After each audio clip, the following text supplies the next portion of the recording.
ये है talks news network और आप देख रहे हैं पॉलिटॉक्स, राजनीति का कच्चा चिट्ठा। पश्चिम बंगाल में विधानसभा चुनाव को अब ज्यादा वक्त नहीं बचा है। इसी के चलते बीजेपी का पूरा ध्यान बंगाल चुनाव पर ही टिका हुआ है। ममता बनर्जी के एक छत्र राज को ध्वस्त करने के लिए बीजेपी ने अपने सबसे पसंदीदा अस्त्र हिंदुत्व को बंगाल में भी चला दिया है और हिंदुत्व को ही मुख्य मुद्दा बनाकर चुनाव लड़ने की तैयारी की जा रही है। बता दें, आम चुनाव में भी बीजेपी हिंदुत्व के मुद्दे पर ही मैदान में उतरी थी, जो काफी सफल रहा। ऐसे में टीएमसी की मुखिया और मुख्यमंत्री ममता बनर्जी भी बीजेपी के हर बार का मुंह तोड़ जवाब देने के लिए कमर कस चुकी है। यही वजह है कि सत्ताधारी तृणमूल कांग्रेस पार्टी ने बीजेपी के हिंदुत्व की काट करने के लिए बंगाली गौरव और बाहरी लोगों की पार्टी को प्रमुख चुनावी मुद्दा बनाने की तैयारी कर ली है। पश्चिम बंगाल में विधानसभा चुनाव से पहले तृणमूल कांग्रेस ने फैसला किया है कि पार्टी बंगाली गौरव का आह्वान करके भाजपा के हिंदुत्व की राजनीति का मुकाबला करेगी। सीएम ममता बनर्जी और टीएमसी कांग्रेस की हालिया रैलियों में पार्टी नेताओं ने बंगाली गौरव का मुद्दा जोर शोर से उठाया था। टीएमसी सुप्रीमो ममता बनर्जी के सुर में सुर मिलाते हुए टीएमसी नेताओं ने भाजपा को बार बार भारी लोगों की पार्टी कहकर हमला करना शुरू कर दिया है। हाल में एक सम्मेलन में सीएम ममता बनर्जी ने एक बयान भी दिया था कि बीजेपी बाहरी लोगों की पार्टी है और बंगाल को दंगा प्रभावित गुजरात नहीं बनने देंगे। इतना ही नहीं, ममता ने केंद्रीय गृह मंत्री और बीजेपी के पूर्व राष्ट्रीय अध्यक्ष अमित शाह पर भी निशाना साधा। ममता ने आश्चर्य जताया कि देश की सीमा पर स्थिति ठीक नहीं होने के बावजूद केंद्रीय गृह मंत्री अमित शाह क्यों चुनावों में इतने व्यस्त थे और उन्होंने अपने करियर में ऐसा गृह मंत्री कभी नहीं देखा।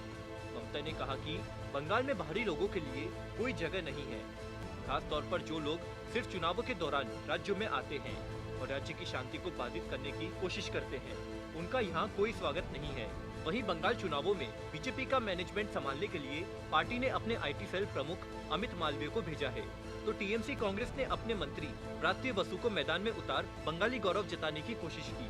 ब्रात्य बसु रंगमंच और फिल्म जगत के जाने माने चेहरे हैं, जिनकी बंगाल के सांस्कृतिक जगत में भी काफी प्रतिष्ठा है।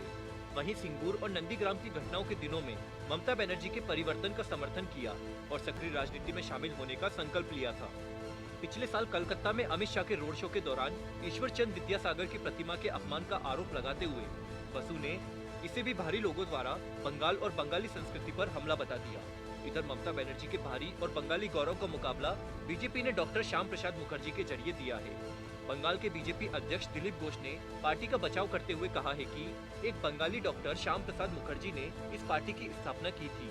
वे बंगाली गौरव की बात करते हैं, लेकिन उन्होंने बंगालियों के लिए क्या किया है? टीएमसी ने बंगालियों को प्रवासी मजदूरों में बदल दिया है। बीजेपी कितनी भी सफाई दे, लेकिन केवल हिंदुत्व के मुद्दे पर बंगाल फतह करना नामुमकिन है। इस बात को अमित शाह और पीएम मोदी अच्छी तरह जानते हैं, लेकिन इसके लिए बीजेपी बंगाल के नए पावर सेंटर शुभेंदु अधिकारी पर दांव खेल रही है और अपने पाले में लाने की भरसक कोशिश कर रही है।